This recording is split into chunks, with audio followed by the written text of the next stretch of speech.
Wat 'n wonderlike voorreg vir jou en my om vandag weer saam met ons Hemelse Vader, Jesus en die Gees nog 'n nuwe lewensdag avontuur aan te pak. Die tema van dagstukkie 340 is: Wie is die belangrikste? In Matteus 18 vers 4 en 5 sê Jesus: Wie homself gering ag soos hierdie kindjie, hy is die belangrikste in die koninkryk van die hemel. En wie so kindjie in my naam ontvang, ontvang my. Die Here kyk na die hart. Die mens kyk na die voorkoms. Wie is die belangrikste?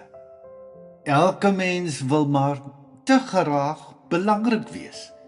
Nie noodwendig beroemd of ryk nie, maar net iemand wat saak maak. Iemand waarvan mense hou, na wie mense luister, wie se mening en opinie tel. Want jy sien, ons dink loop so. As ek belangrik is, dan is ek meer werd. Dan tel my lewe meer. En dis presies waar dinge skeefloop. Sodra 'n niks 'n iets word, 'n bietjie mag kry, 'n titel, meer geld, meer likes, meer volgelinge, dan gebeur daar iets vreemds. Baie gou vergeet hulle waar hulle vandaan kom.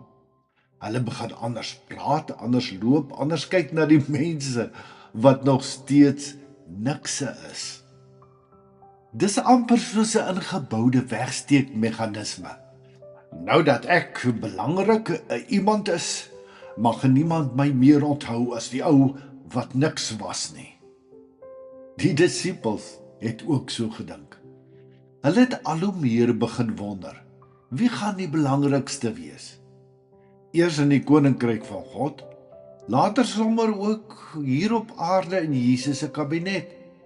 Hulle het gestry, mekaar uitgekyk, gewonder wie die beste kan staan vir die hoëgerige stoeltes langs Jesus.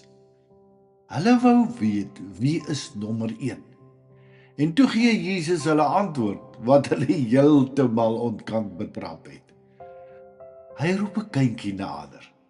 Nie 'n volwasse of 'n geestelike leier met kennis en status nie. Niemand belangrik in die oë van die wêreld nie. 'n Klein, afhanklike, onbelangrike kindjie wat niks het en niks is nie. En hy sê: En wie so 'n kindjie in my naam ontvang, ontvang my. En wie my ontvang, ontvang hom wat my gestuur het. Man, hulle batterye het in stoom gestaan, soos dit nat gemaak is deur Jesus. Reguit op die man af, sonder om doekies om te draai. Hulle het gedink, grootheid lê in mag. Jesus sê, grootheid lê in hoe jy met die kleinste, die swakste, die afhanklikste van mense omgaan. In daardie tyd was 'n kind letterlik niks werd in die samelewing nie. Hulle het nie stem gehad nie regte nie, geen waarde, totdat hulle groot word en self iets kan bydra nie.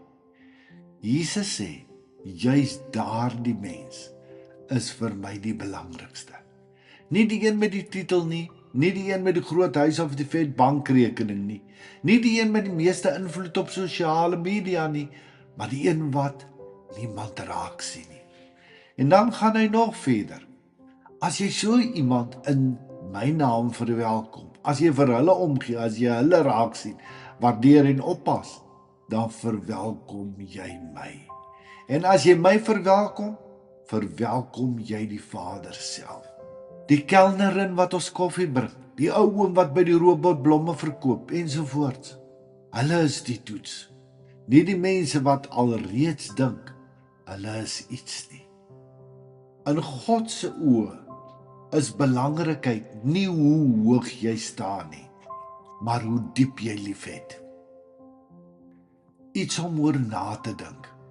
Hoekom dink jy is dit vir ons belangrik om iets te wil wees?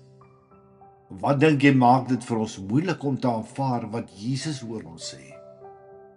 Hoe gaan jy vandag begin om onder leiding van die Gees met nuwe oë na jouself te kyk? Here Jesus, dankie dat U anders kyk as ons. Dankie dat U die kleintjies raak sien, die mense wat ek partydae so gerieflik miskyk. Gee my u hart en u oë om hulle raak te sien.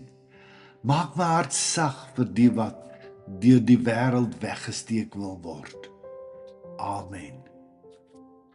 Mag die liefde van hom wat die bron van liefde is, God, vandag vrylik deur jou as instrument vloei na almal rondom jou, ongeag van wie hulle is. Seën en oorvloedsmaat vir elkeen van julle. 'n mooi dag, liefde groete, Sjaal.